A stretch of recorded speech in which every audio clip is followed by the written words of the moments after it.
Sikusamuliza ettaka. Nedda tolowooza. Kyagala kikuseeza.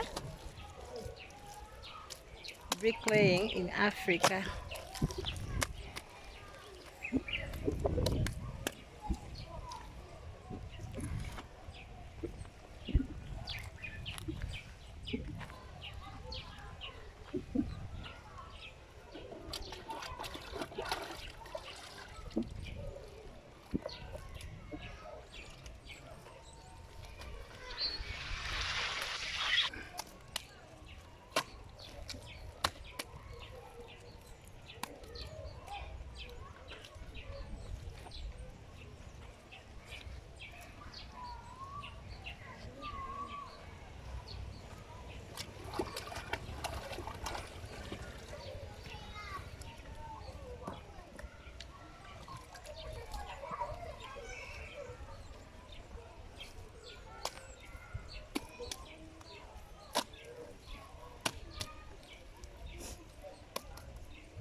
So this is the soil after kamumala kulikola ki?